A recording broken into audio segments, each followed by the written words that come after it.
chevaux, ma mère. Bon, la cadavrémétrie est présente, tu peux rentrer un phoque comme moi, tu vois.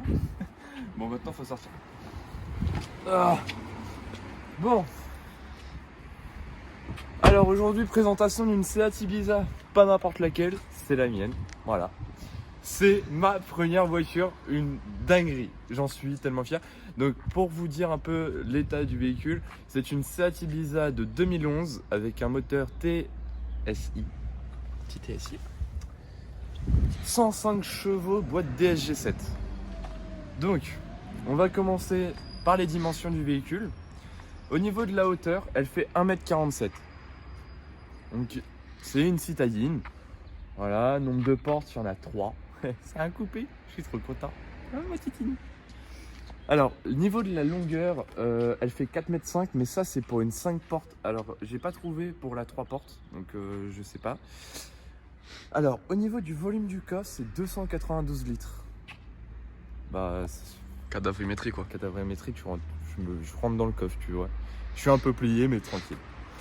Alors, l'empattement est de 2,47 m, donc ça va.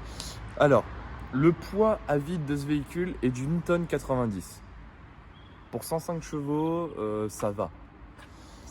Alors, le réservoir d'essence est ici, donc côté passager. Voilà. Et il fait 45 litres. Donc c'est une essence, comme je viens de le dire, pas un mazout, ça fume pas.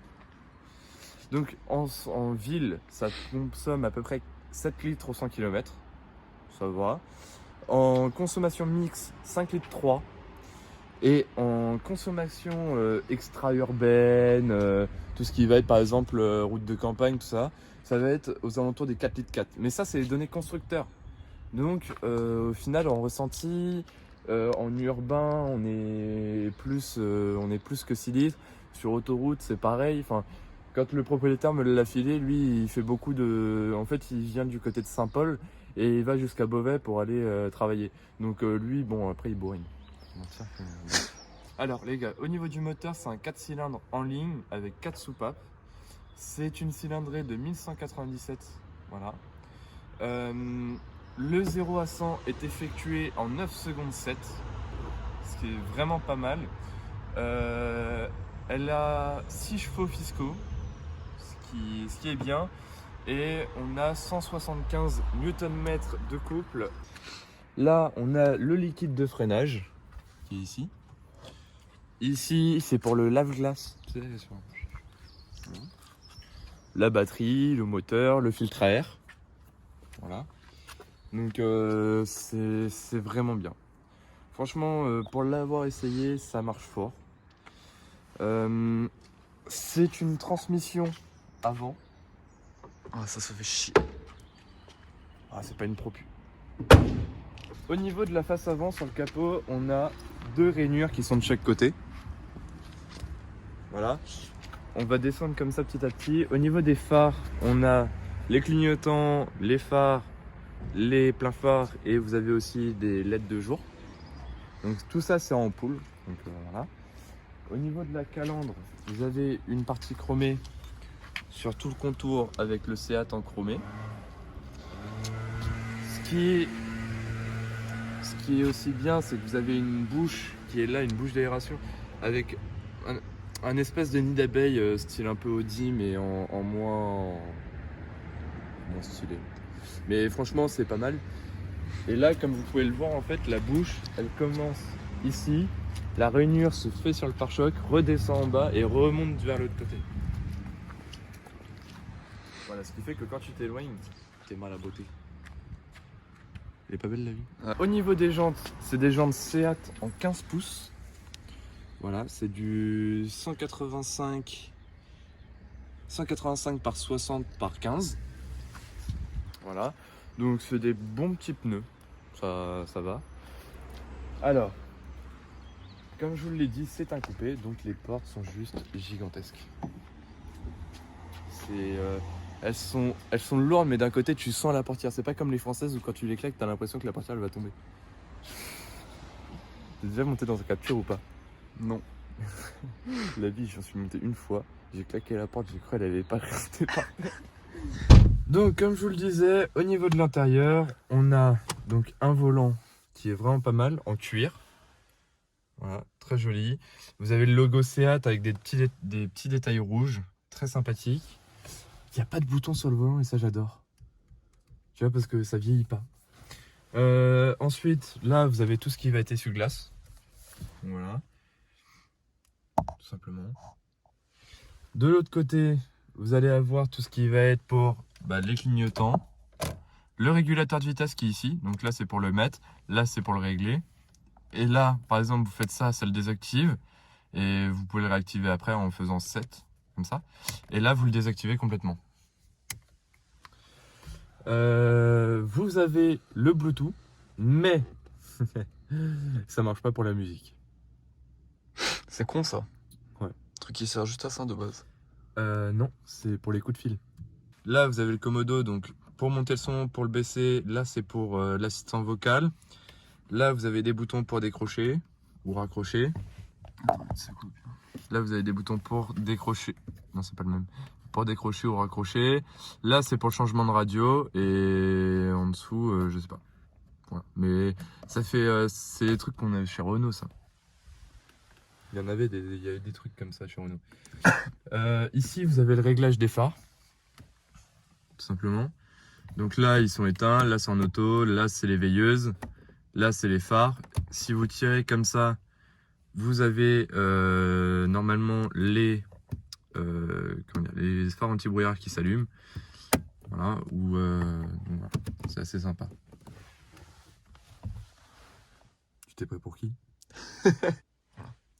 Au niveau de la clé, elle se présente comme ça. Et de l'autre côté, elle se présente comme ça.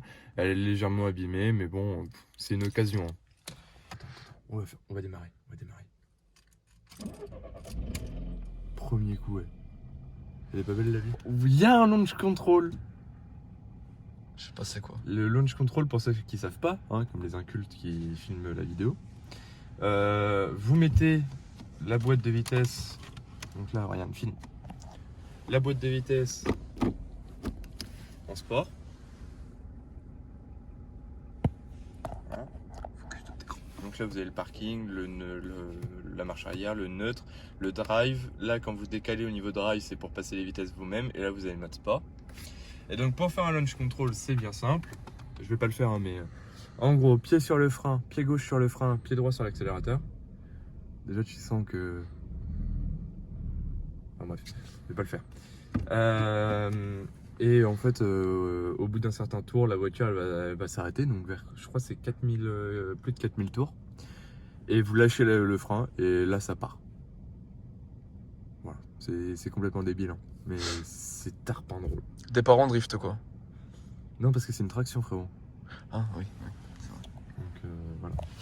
Au niveau de l'intérieur, donc vous avez un lecteur CD. Voilà. Là, vous avez la radio. Les médias, c'est pour l'auxiliaire. Donc moi, je suis toujours en auxiliaire parce que du coup, comme il n'y a pas de Bluetooth, j'ai dû acheter ce qu'il fallait pour mettre de ma musique. Tout simplement. Vous avez un allume-cigare, voilà.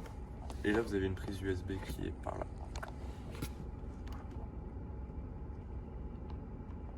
Vas-y, c'est pas grave. Vous avez donc la climatisation, etc. Donc, pour monter un peu plus la clim ou pour la diminuer. Là, c'est pour augmenter le chauffage, la clim en auto, etc., etc. Si vous voulez l'avoir vers vous, sur les jambes, sur les pieds ou n'importe. Bref. Qu'est-ce qu'il y a à dire d'autre au niveau de l'intérieur? Comme vous pouvez regarder au niveau des compteurs, la voiture monte à un peu moins de 6000 tours minute. Et le compteur est bloqué à 190 km/h comme je vous l'ai dit, mais le compteur est marqué jusqu'à 240. Au niveau de cette partie-là, vous avez donc le bouton pour fermer, le bouton pour ouvrir. Voilà, donc ces boutons-là, ça fait pour dégivrer le bouton, enfin le pare-brise arrière. Ici, vous avez les warnings. Là, c'est pour désactiver l'ESP. Donc ça marque un petit truc un petit logo sur le compteur à ce niveau-là. Et ça permet d'éviter d'avoir des aides quand tu accélères un peu fort et que ça veut partir, quoi. Ce qui sert à rien, c'est une traction.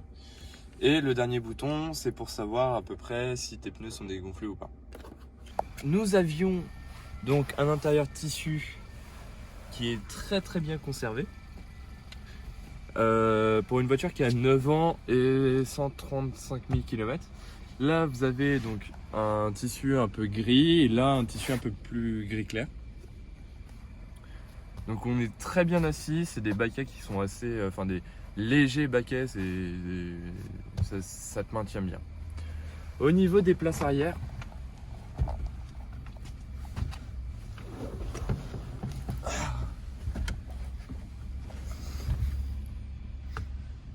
je fais 1m80, là le fauteuil ferme pas. Donc voilà, là il s'est fermé. T'as pas beaucoup de place. Au niveau de la coudoir centrale, on a une petite, un petit truc où vous pouvez ranger un iPhone 11 par exemple au calme, voire les empiler si vous êtes chaud. Voilà, donc de retour à l'avant du véhicule, on a des enceintes qui sont très performantes. Stop trying to act weird. Stop trying to act cool. You fucking whack. You fucking lame. Hey, jump on the head to the floor. So don't repost how I go to the stove. Hey, jump on the head to the floor. So don't repost how I go to the stove. Hey, jump on the head to the floor. So don't repost how I go to the stove. Voilà. Tu peux me dire ce que t'en penses? Bah, les basses sont clairement bonnes. Ouais, moi aussi c'est ce que j'ai pensé. Moi très clairement c'est ce que j'ai pensé. Donc les rétroviseurs sont réglables de l'intérieur avec ce bouton là et ils sont électriques. J'ai phasé. T'imagines tu roules comme ça? C'est insolent. Même la cinématique elle est ouf. Maintenant ce que je vous propose de faire c'est qu'on va aller la regarder dans son emplacement d'origine.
Sur ce les gars,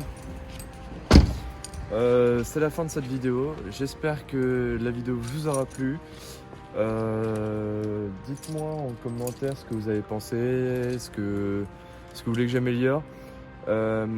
N'hésitez pas à liker, commenter et à vous abonner si c'est toujours pas fait, si vous en avez envie.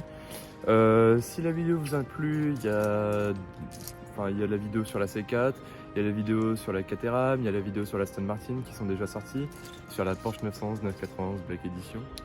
Donc si vous voulez aller les voir ou les trucs comme ça, bah écoutez, faites-vous plaisir et puis je vous dis à la prochaine pour un prochain véhicule à filmer. Voilà. Sur ce, bonne journée.